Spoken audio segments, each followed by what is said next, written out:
Elections కు time ఉన్నా పార్టీలన్నీ అప్పుడే క్షేత్రస్థాయిలో హీట్ పెంచుతున్నాయి. రైట్, దీనికి సంబంధించి ఇవాళ డిబేట్లో మనం మాట్లాడదాము.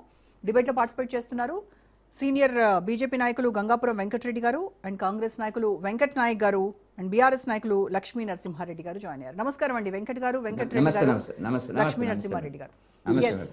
రైట్, ముందుగా లక్ష్మీ నరసింహారెడ్డి గారు మీతో స్టార్ట్ చేద్దాం. మీరు అంటే ఇప్పుడు ఇచ్చినటువంటి అంటే జూలై 7 ఈ రోజుతో యాక్చువల్గా ఎన్యూమరేషన్ ఫార్మ్స్ పంపిణీ అనేది గడువు ముగిసింది. సో ఇప్పటికి కూడాను చాలా మంది లక్షలు కోట్ల సంఖ్యలో ఇంకా వంటి తెలంగాణలో ఆంధ్రప్రదేశ్లో కలిపితే చాలా మందికి ఇప్పటి వరకు ఎన్యూమరేషన్ ఫార్మ్సే రాలేదు, అందులో నేను కూడా ఒకదాన్ని. సో అసలు ఏం జరుగుతోంది అంటే గడువు ముగిసింది, మళ్ళీ జూలై 24కి సబ్మిషన్ అంటున్నారు, చాలా పెద్ద కన్ఫ్యూజన్ ఉంది, ఓట్లు పోతాయో అనేటువంటి భయం ఉంది. ఏం జరుగుతుందంటారు ఈ సర్ ప్రక్రియలో? మీకున్నటువంటి అంచనా ఏంటి? ముందుగా ప్యానెల్లో పాల్గొన్నటువంటి పెద్దలు వెంకటరెడ్డి గారికి, మిత్రుడు వెంకట్ గారికి, మీకు అదేవిధంగా రాజ్ న్యూస్ వీక్షకులకు నమస్కారం తెలియజేస్తా ఉన్నాను. ఏదైతే ఓటు అనేది రాజ్యాంగం కల్పించినటువంటి ఒక హక్కు, అయితే ఈరోజు బీజేపీ ప్రభుత్వము ఏం చేస్తుంది అని అంటే టార్గెటెడ్ ఏరియాస్ సెలెక్ట్ చేసుకొని ఈ ఓట్లను ఈ కన్ఫ్యూజన్ తో తొలగించి, అంటే వాళ్ళకు అనుకూలంగా ఉన్నటువంటి ఓట్లను ఉంచుకొని మిగతా ఓట్లను తొలగించాలనేటువంటి ఏదైతే ప్రక్రియకు శ్రీకారం చుట్టిందో ఇది నిజంగా కూడా చాలా దురదృష్టకరం. ఈరోజు ప్రజల మెప్పు పొంది ఓట్లు అడగాలే కానీ ఓటర్ జాబితా నుండి ఓట్లు తొలగించి గెలవాలనుకోవడము వాళ్ళ యొక్క బీజేపీ ప్రభుత్వం యొక్క అప్రజాస్వామిక విధానాలకు ఇది నిదర్శనం.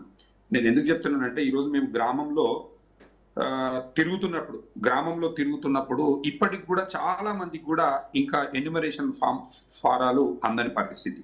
ఒకవేళ ఎన్యూమరేషన్ ఫారాలు అందినా కానీ చాలా మందికి ఆ ఎన్యూమరేషన్ ఫామ్ లో ఏ విధంగా ఫిల్అప్ చేయాలి, ఏ విధంగా ఏం సమాచారం ఇవ్వాలనేది కూడా అవగాహన లేనటువంటి పరిస్థితి ఈరోజు మేము ప్రత్యక్షంగా చూస్తున్నాం. అంటే ఈ రోజు కూడా నేను మా గ్రామంలో నేను తిరిగి చూసిన ఎవరికి కూడా ఎన్యూమరేషన్ ఫామ్స్ ఇస్తున్నారు, అంటే అందుబాటులో ఉన్న వాళ్ళకి ఇస్తున్నారు, కానీ ఆ ఎన్యూమరేషన్ ఫామ్ తీసుకున్నటువంటి ఓటర్ ఎవరైతే ఉన్నారో వాళ్ళు ఆ ఫామ్ లో ఏ విధంగా ఫిల్అప్ చేయాలనేది పూర్తిగా ఏ విధమైనటువంటి అవగాహన లేనటువంటి పరిస్థితి ఈరోజు స్పష్టంగా మేము చూసినాము.